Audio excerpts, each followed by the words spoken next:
আসসালামু আলাইকুম বিসমিল্লাহির রহমানির রহিম। আমরা যে এনসিআই এর জন্য সেই কোর্সটার আউটলাইন শিখতেছিলাম। আউটলাইনে যে কন্টেন্ট গুলো ছিল এই কন্টেন্ট গুলো আলোচনা করতেছিলাম। তো আমরা প্রায় শেষের দিকে এই কোর্সের আজকে আমরা যে টপিকস নিয়ে আলোচনা করব সেটা হচ্ছে 36 refresher switches, Mac learning, broadcast domains and villain. এগুলো মোটামুটি আমরা আসলে শিখে আসছি। এগুলো সম্পর্কে মোটামুটি আমাদের একটা ধারণা অলরেডি আছে। তো আমরা চেষ্টা করব যে এটা জাস্ট একটু রিভিউ করা, রিফ্রেশার অথবা রিভিউ। হ্যাঁ, তো আমরা এখানে একটু স্টার্ট করি। Introduction to the Junos operating system, refresher services, Mac Learning, broadcast domain and aliens. তো এইখানে মূলত হচ্ছে জুনিপারের সুইচিং এর কথা বলা হচ্ছে আর কি। হ্যাঁ, জুনিপার সুইচে সুইচ মূলত হচ্ছে এখানে লেয়ার টু বা লেয়ার থ্রি। আমরা লেয়ার টু সুইচও পাই, লেয়ার থ্রি সুইচও পাই। তো অলমোস্ট জুনিপারের ডিভাইস যে সুইচ গুলো আর কি অলমোস্ট লেয়ার থ্রি সুইচ আর কি। হ্যাঁ, তো লেয়ার সুইচ যেহেতু ডিফল্ট নেচার হচ্ছে সুইচ পোর্ট গুলো ডিফল্ট সুইচ পোর্ট হিসেবে থাকে আর কি। এবং সুইচের যে বেসিক যে ফাংশনালিটি গুলো আছে আর কি, হ্যাঁ, এই বেসিক ফাংশনালিটি গুলো আমরা জাস্ট আজকে একটু রিভিউ করব। This module offers a refresher on switches. এখানে যেটা বলা হচ্ছে যে you will review layer two and layer three switches. এখানে হচ্ছে এটাকে কি দিয়ে ধরা হয়েছে, লেয়ার থ্রি সুইচ। এখন লেয়ার থ্রি সুইচ যদি হয় তাহলে আমরা ডিফারেন্ট ভিলানের গেটওয়ে এই লেয়ার থ্রি সুইচে আমরা কনফিগার করতে পারবো আর কি। এবং এইখান থেকে আমরা চাইলে ইন্টারনেট কানেক্টিভিটি বা আইএসপি এর কানেক্টিভিটি দিতে পারবো। সেপারেট কোনো আমার রাউটারের প্রয়োজন হবে না। ঠিক আছে, যদি লেয়ার থ্রি সুইচের কথা চিন্তা করি আর কি। তার মানে হচ্ছে এখানে রাউটিং এবং সুইচিং বোথ আমরা এখানে পাবো। আর you will review MAC learning, broadcast domain and VLANs. তো এখানে যখন ডিফারেন্ট ভিলেন যখন কমিউনিকেট করে, যেমন এখানে দুইটা ভিলেন দেওয়া আছে, ভিলেন 10 এবং ভিলেন 20। ভিলেন 10 এর ভিতরে যখন একটা হোস্ট আর একটা হোস্টের সাথে কমিউনিকেট করবে তখন হচ্ছে জাস্ট রেসপেক্টিভ পোর্টে সুইচ ম্যাক গুলোকে লার্ন করবে এবং ম্যাক টেবিল অনুযায়ী এই ফরওয়ার্ডিং ডিসিশনটা হবে আর কি। আর যখন হচ্ছে একটা ভিলেন থেকে যখন ডিফারেন্ট আর একটা ভিলেনে কমিউনিকেট করবে তখন হচ্ছে তার গেটওয়েতে যাবে, গেটওয়েতে গিয়ে তারপরে হচ্ছে তার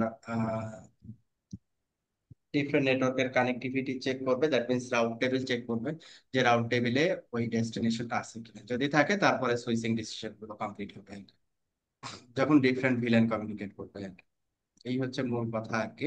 তো why do you have both IP address and MAC address? Both IP এবং ম্যাক আমাদের দুইটাই প্রয়োজন। আদারওয়াইজ যেটা হয় যে, যেমন এখানে এইপিসি, এইপিসি হচ্ছে, যেমন এখানে কি বলা হয়েছে, destination IP address indicate the ultimate destination, এটা আইপি অ্যাড্রেসের ক্ষেত্রে। আর destination MAC address indicate the next visible and physical hop in the path. তো আমাদের ডেস্টিনেশন গুলো কিন্তু সবসময় ডিরেক্টলি কানেক্টেড নেটওয়ার্ক হয় না, বা ডিরেক্টলি কানেক্টেড হোস্ট হয় না। ঠিক আছে, আমাদের ম্যাক্সিমামই ডেস্টিনেশন হয়, যেমন হচ্ছে আমি আমার পিসিতে বসে লাইক গুগল.com, ফেসবুক.com, এই যে ডেস্টিনেশন গুলোতে যাচ্ছি, এই ডেস্টিনেশন গুলো কোনোটাই কিন্তু আমার পিসির সাথে কানেক্টেড না, রিমোট কোনো একটা ডেস্টিনেশন। তাহলে এই আলটিমেট ডেস্টিনেশনটা হচ্ছে based on IP. Destination IP অ্যাড্রেসের উপরে বেস করে এই আলটিমেট ডেস্টিনেশনটা আমরা রাউটিং টেবিল লুক আপ করে তারপরে ফরওয়ার্ডিং ডিসিশনটা হয়। তো এই ফরওয়ার্ডিং ডিসিশনটা হওয়ার জন্য আমাদের ইমিডিয়েট নেক্সট হপটা ডিসকভার করার প্রয়োজন পড়ে, ইমিডিয়েট নেক্সট হপ যেটা ফিজিক্যালি কানেক্টেড। এটার জন্য আমাদের ম্যাক অ্যাড্রেসের প্রয়োজন, যে ইমিডিয়েট নেক্সট হপ আসলে কি। এটা ডিসকভারিং মেকানিজমের জন্য আসলে ম্যাক অ্যাড্রেসের প্রয়োজন। হ্যাঁ, তারপরে why do you have both IP address and MAC address, এটা তো বললাম কেন প্রয়োজন। Routers are layer three devices, switches are layer two devices. Normally এটা কনসিডার করা হয় যে routers forward data at layer three, layer থ্রিতে রাউটার কাজ করে, আর লেয়ার টু তে কাজ করে হচ্ছে সুইচ। সুইচ কাজ করে হচ্ছে বেসড অন ম্যাক অ্যাড্রেস, আর রাউটার কাজ করে হচ্ছে বেসড অন রাউটিং টেবিল বা লেয়ার থ্রি আইপি ইনফরমেশনের উপরে বেস করে,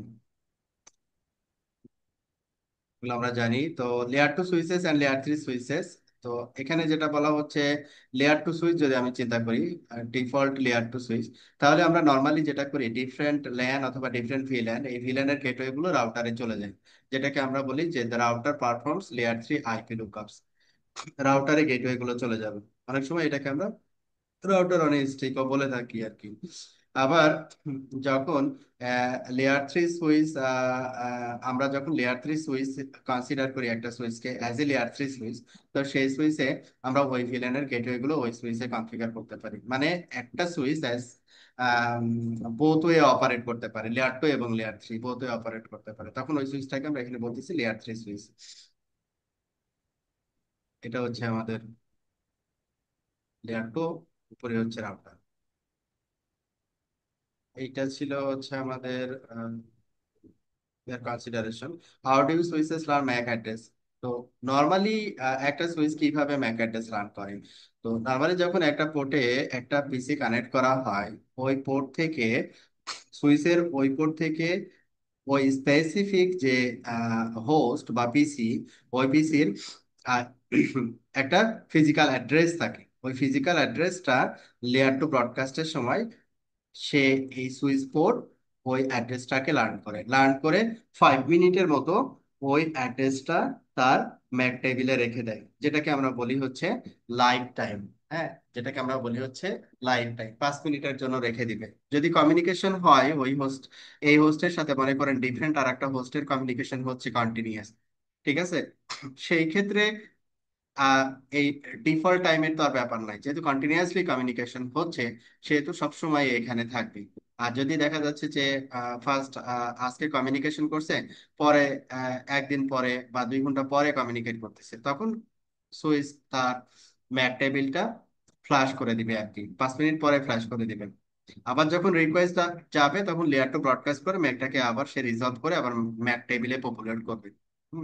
switches and unknown MAC address, যদি আননোন ম্যাক অ্যাড্রেস হয়, সুইচের কাছে যদি আননোন কোনো ম্যাক অ্যাড্রেস আসে, তাহলে সুইচ যেটা করে যে ইনকামিং পোর্ট ব্যতীত আউটগোয়িং যত পোর্ট আছে সব পোর্ট গুলোতে এই ব্রডকাস্টটা সেন্ড করে দেয়। ব্রডকাস্টটা সেন্ড করে স্পেস, মানে টার্গেট যে ম্যাক অ্যাড্রেসটা, ওই ম্যাক অ্যাড্রেসটাকে সে রিজলভ করে নেয়। এটা হচ্ছে আমরা বলি হচ্ছে লেয়ার টু ব্রডকাস্ট আর কি। How do host learn Mac address on the LAN, এটা তো বললাম যে ম্যাক অ্যাড্রেস কিভাবে লার্ন করে। IPv4 and the address resolution protocol, যেটাকে আমরা বলছি এআরপি। এআরপি আমরা এখানে কোথায় থেকে রিজলভ করি, এআরপিটা হচ্ছে রাউটারে এখানে এআরপি রিজলভ করা হয় এবং হোস্টে এআরপি রিজলভ করা হয়।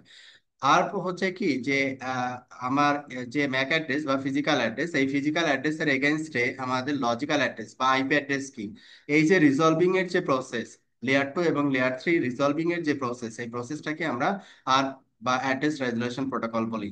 হুম, লেয়ার টু ব্রডকাস্টের মাধ্যমে সে ম্যাক অ্যাড্রেসটাকে লার্ন করে, লেয়ার থ্রি ব্রডকাস্টের মাধ্যমে সে আইপি অ্যাড্রেসটাকে লার্ন করে।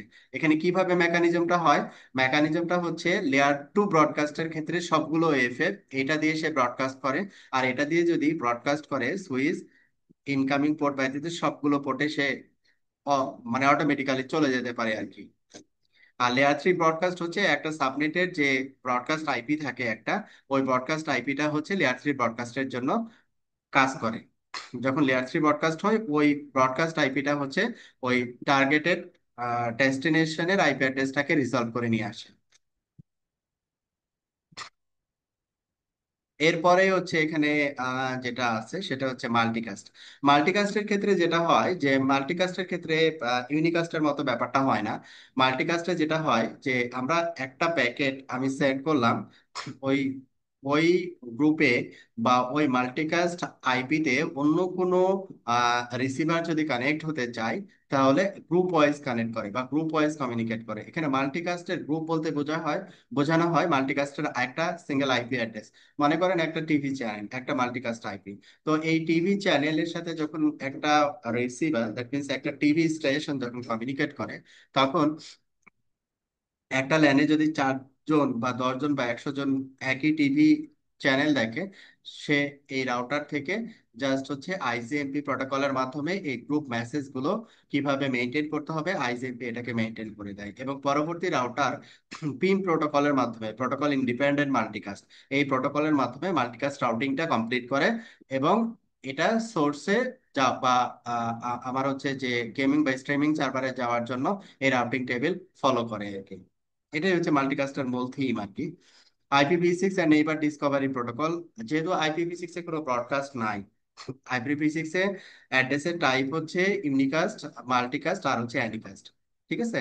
তো এইখানে IPv6 এ এআরপি, যেহেতু ব্রডকাস্ট নাই, আর এআরপিটা কমপ্লিটলি ব্রডকাস্টের উপরে ডিপেন্ডেন্ট, তো এই জন্য IPv6 এ কোনো ব্রডকাস্ট নাই, তো এআরপিও নাই।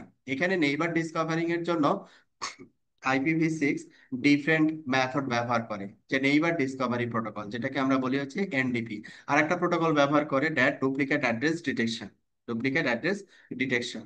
এটা মূলত নেইবার তো ডিরেক্টলি কানেক্টেড, এই ডিরেক্টলি কানেক্টেড নেইবার ডিসকভারির জন্য যে আইপি ব্লকটা ব্যবহার করা হয়, সেই আইপি ব্লকটাকে আমরা বলি হচ্ছে লিঙ্ক লোকাল আইপি অ্যাড্রেস, যেটা কিনা FE80::, এই ব্লক দিয়ে শুরু হয়। তাহলে আমরা বুঝি এটা হচ্ছে IPv6 এর লিঙ্ক লোকাল আইপি অ্যাড্রেস। এরপরে আসছি হচ্ছে ব্রডকাস্ট ডোমেন। ব্রডকাস্ট ডোমেনটা হচ্ছে কি, যে আমরা সুইচ যখন আসছে, সুইচ আসার আগে আমরা ব্যবহার করতাম হাব বা ব্রিজ, এই টাইপের কিছু ডিভাইস ব্যবহার করতাম। তো হাবের ক্ষেত্রে যেটা হইতো যে একজন হাবের থ্রোতে একটা হোস্ট যখন আরেকটা হোস্টের সাথে কমিউনিকেট করতো, অন্য হোস্ট গুলো ওয়েট করা লাগতো। তো সুইচের ক্ষেত্রে এরকম, দ্যাট মিনস এটাকে আমরা বলতাম কলিশন, যখন অন্য কোনো হোস্ট আবার ডিফারেন্ট কোনো হোস্টের সাথে কমিউনিকেট করতে চাইতো, তখন একটা কলিশন হইতো। হ্যাঁ, হাবের ক্ষেত্রে। কিন্তু এখানে সুইসের ক্ষেত্রে যেটা হয়, যেটা হয় সেটা হচ্ছে প্রতিটা পোর্ট আলাদা আলাদা, আহ, আহ, উম, মানে কলিশন ক্রিয়েট করে আলাদা আলাদা, মানে সেপারেট আর কি। হ্যাঁ, এক এবং ইন্ডিভিজুয়ালি একটা হোস্ট আর একটা হোস্টের সাথে কমিউনিকেট করে, একটার সাথে আরেকটা কখনোই সাংঘর্ষিক হয় না। ঠিক আছে? তো এখানে মূল জিনিস যেটা, যে ব্রডকাস্ট ডোমেন এখানে বলতে বোঝানো হয় একটা সাবনেট আর কি। হ্যাঁ, একটা সাবনেট, এখানে কয়টা সাবনেট আছে? দুইটা সাবনেট। একটা সাবনেট, দ্যাট মিনস এটা হচ্ছে একটা ব্রডকাস্ট ডোমেন, আর এটা হচ্ছে আর একটা ব্রডকাস্ট ডোমেন। তো এখানে নর্মালি আমরা ল্যানে কি করি, ডিফারেন্ট ভিলেনে এই নেটওয়ার্ক গুলোকে অ্যাসাইন করে থাকি। এটা হচ্ছে আমাদের ব্রডকাস্ট ডোমেন। এখানে ভিলেন আমরা কেন করি? যাতে করে এই ব্রডকাস্ট, এটাকে আমরা যদি অনেকগুলো পিসি কানেক্ট হয়, সেক্ষেত্রে এটাকে আমরা অনেক বড় একটা নেটওয়ার্ক মেনটেন করতে হয়। সেই ক্ষেত্রে যদি আমরা ছোট ছোট করে নেটওয়ার্কটাকে ভেঙে ফেলি, তাহলে সেই ক্ষেত্রে যে টেকনোলজিটা আমরা ব্যবহার করি সেটাকে আমরা বলি হচ্ছে ভার্চুয়াল ল্যান বা ভিল্যান। ভিল্যান আমরা কি করি, ছোট ছোট সেগমেন্ট করে এক এক একটা সাবনেট আমরা ডিফাইন করি, এবং ওই সাবনেটে ওই হোস্ট গুলোকে অ্যালোকেট করি। এটাই হচ্ছে একটা মানে ফ্ল্যাট নেটওয়ার্ক সেগমেন্ট হয়ে যাচ্ছে, ছোট ছোট সেগমেন্ট হয়ে যাচ্ছে। ছোট ছোট সেগমেন্ট হলে কি হচ্ছে, যে ব্রডকাস্ট সাইজটা কমে যাচ্ছে, তখন হচ্ছে আমাদের নেটওয়ার্কটা আরো স্মুথ হচ্ছে আর কি। মূলত হচ্ছে ভার্চুয়াল ল্যান বা ভার্চুয়াল বা ভিল্যানের বহুত সুবিধা হচ্ছে এইটাই আর কি। তো এই ছিল হচ্ছে আমাদের মোটামুটি কথাবার্তা, আমাদের এই যে টপিক ছিল আর কি। হ্যাঁ, যেটা ছিল হচ্ছে Swiss, Mac learning, broadcast domain এবং ভিলেন, এগুলো নিয়ে আমরা প্রিভিয়াসলি ল্যাব করছি বা কথা বলছি কিভাবে ভিলেন ক্রিয়েট করতে হয়। এখানে জাস্ট একটা রিফ্রেশ বা রিভিউ বলতে পারি আমরা। তো আমরা কি পরের চ্যাপ্টারটা করব আজকে, 37, তাহলে শুধু অ্যাসেসমেন্টটা আমাদের বাকি থাকবে। স্যার এটা তো ছোট আছে, যদি শেষ করা যায় তাহলে শেষ করে দেন আর কি, দিয়ে একটা ডেট ওকে, দেন ঠিক যেটাতে আছে। অ্যাসেসমেন্টটা করা ওকে যায়। ওকে, তাহলে আমরা এটা এটা ইয়া করি তাহলে। এটা আমরা ক্লোজ করি এখন। দ্যাট মিনস আমি এটাকে স্টপ করতে